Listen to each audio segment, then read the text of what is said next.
వార్త విని నేను భయపడుచున్నాను. యెహోవా సంవత్సరములు జరుగుచుండగా నీ కార్యమును నూతన పరిచయము. దేవునికి స్తోత్రం. చిన్న ప్రార్థన చేసుకుందాం. ప్రేమగల తండ్రి, దయగలిగిన యేసయ్య, ఈ నూతన సంవత్సర వాగ్దాన కూడికలో ప్రభువా, ఈ మొదటి రోజున నీ సన్నిధిలోనికి వచ్చిన నీ బిడ్డలందరితో మీరు మాట్లాడండి. ఎన్నో గ్రామాల నుంచి, ప్రాంతాల నుంచి ప్రజలను ప్రభువా నీ ఆత్మ చేత మీరు తోడుకొచ్చారు. నీ బిడ్డలకు కావలసిన వర్తమాన వాగ్దానం అందించి నీ రాకడకు సిద్ధపరచమని యేసు నామమున అడుగుచున్నాను తండ్రి, ఆమేన్. క్రీస్తునందు ప్రియులారా, పరిశుద్ధ గ్రంథమైన బైబిల్ గ్రంథములో నుండి హబక్కూకు రాసిన గ్రంథము 3వ అధ్యాయము 2వ వచనాన్ని మనం చదువుకుని ఉన్నాం.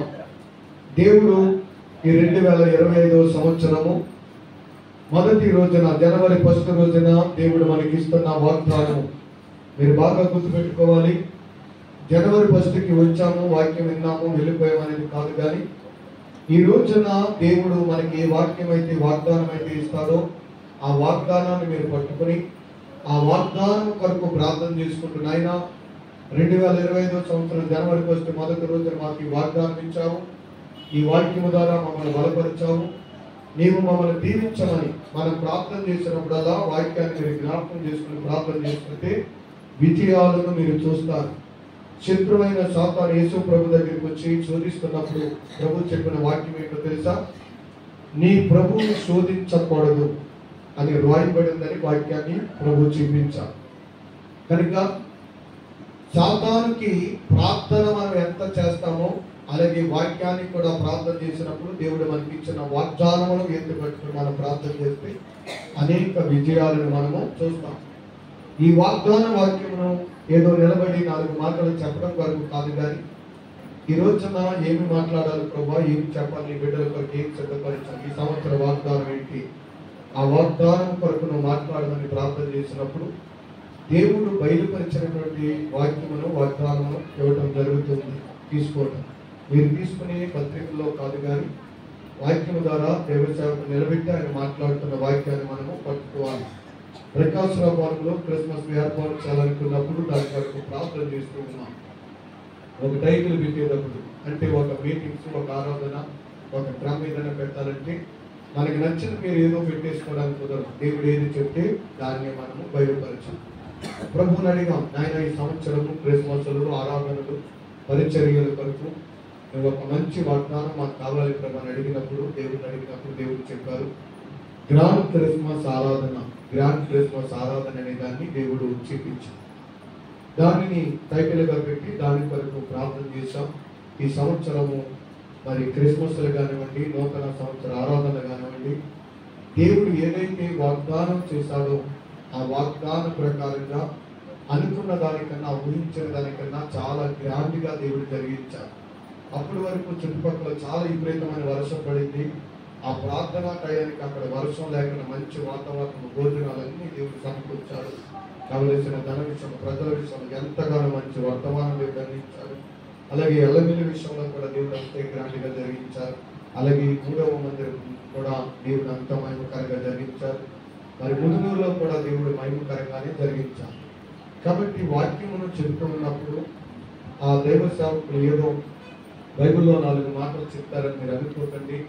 దేవుడు మీతో మాట్లాడుతున్నాడని ఆ వాక్యాన్ని మీరు పట్టుకుని కొన్ని లోపాలను సరిచేసుకుని కొన్ని విషయాల్లో వాక్యాన్ని మీరు అత్తుకుంటే నిజంగా దేవుడు మీ జీవితంలో గొప్ప కార్యాలు దేవుడు చేస్తారు. కాబట్టి వాక్యానికి లోబడి వారిగా ఉండండి. దేవుడు ఖచ్చితంగా మీ కుటుంబాలను దీవించును గాక. క్రీస్తునందు ప్రియులారా, దేవుడి యొక్క వాక్య భాగంలో మనం చూసినట్లయితే హబక్కూకు రాసిన గ్రంథము 3వ అధ్యాయము 2వ వచనంలో చదివితే, సంవత్సరములు జరుగుచుండగా యెహోవా నీ కార్యమును నూతన పరచునంట. దేవునికి స్తోత్రం. ఏం చేస్తానంటున్నాడు దేవుడు? ఈ సంవత్సరం మీకు ఇస్తున్న వాగ్దాన వాక్యం ఏంటంటే, ఆయన సంవత్సరములు జరుగుచుండగా నీ కార్యములను దేవుడు నూతన పరుస్తాడు. ఒకవేళ 2024వ సంవత్సరంలో కొన్ని విషయాల్లో నువ్వు ఆలోచించి కొన్ని అనుకున్న కార్యాలు జరగక, కొన్ని విషయాల్లో నువ్వు ఎంతగానో ఎదురు చూసి ఆ పనులు జరగక, అది ఇల్లు కట్టుకునే విషయంలో కానివ్వండి, బిడ్డల వివాహం విషయంలో కానివ్వండి, చదువుకున్న క్యాలెండర్ విషయంలో కానివ్వండి, ఏదైనా ఒకటి ఆలస్యమై ఉందని బట్టి ఈ సంవత్సరం దేవుడు అంటున్నాడు, తాను నీకు నూతన కార్యములు ఈ సంవత్సరం అని దేవుడు చేయబోతూ ఉన్నాడు. అయితే ఎలా చేస్తాడండి దేవుడు? అది ఎలా జరుగుతుందండి? దేవుని యొక్క వాక్యం చెప్పారు కదా, మరి నా దగ్గర ఏమీ లేదు కదా, మరి నా పరిస్థితి ఏంటి, మరి నేను ఎలా చేయగలను, మరి ఎలాగ ముందుకు వెళ్తాను అంటే, దేవుడు మీకు ఇస్తున్న మాట రాత్రి 12 గంటలకు దేవుని యొక్క ప్రార్థన ఆరాధనలో ఉండగా ఆయన చెప్పిన మాట మనం జ్ఞాపకం చేసుకుందాం. నిర్గమాకాండము 14వ అధ్యాయంలో, నిర్గమాకాండము 14వ అధ్యాయము ప్రియులారా 13వ వచనం. అందుకు భయపడకుడి, యెహోవా నీకు నేడు కలగచేయు రక్షణ మీరు ఓరకనే నిలిచి ఉండి చూడుడి. దేవునికి స్తోత్రం, హల్లెలూయా. ఏం చేయాలంట? ఓరకనే నుంచుని చూడండి. అంటే నీ భారాన్ని ప్రభుకి ఇవ్వి, నీ బాధని ప్రభుకి అప్పగించు. నువ్వే కష్టంతో ఉన్నావో, ఏ అనారోగ్యంతో వచ్చావో, ఏ అప్పులతో ఉన్నావో, ఏ సమస్యలతో నువ్వు బాధపడుతున్నావో, ఇంతకాలం ఏ సమస్యలను నువ్వు తీయలేనని ఏ బాధల గురించి అతను భయపడుతున్నావో, 2024వ సంవత్సరం దాకా నీ సమస్య విషయంలో కానీ, నీ అప్పుల విషయంలో కానీ, నీ కుటుంబం విషయంలో కానీ, నీ బిడ్డలు మంచి మార్గంలో నడవాలనే విషయంలో కానీ, నీ భర్త తల్లి నలుగురు ఒక కుటుంబంగా ఒక మాట మీద వెళ్ళాలని నువ్వు చాలా ప్రయత్నాలు చేసి ఉండొచ్చు. కానీ ఆ ప్రయత్నాలన్నీ నిష్ప్రయోజనాలుగా మిగిలిపోయి ఏమీ చేయలేని దానిగా ఒకవేళ మిగిలవేమో. ఈ రోజు ఆయన వింటున్న వాగ్దానం ఏమిటో తెలుసా? దేవుని యొక్క వాక్యం, ప్రభువు మీద భారం వేసి అంటాను, ఊరికి నేను నుంచుండి చూడు. ప్రభా, నేనేం చేయగలను? నేనేమి చేయలేని వాడు, నా వల్ల ఇది ఏమీ కాదు, నేనేం చేయగలను? పేతురుతో ప్రభు చెప్పాను, ఈ కుడి పక్కన వలవేయమని చెప్పారు. ఈ కుడి పక్కన వలవేయమన్నప్పుడు పేతురు ఒక మాట అంటాడు, ఏమన్నా తెలుసా? ప్రభా, ఇదిగో రాత్రంతా శ్రమ పడ్డాము, అయినా ఒక చేప కూడా మాకు పడలేదు.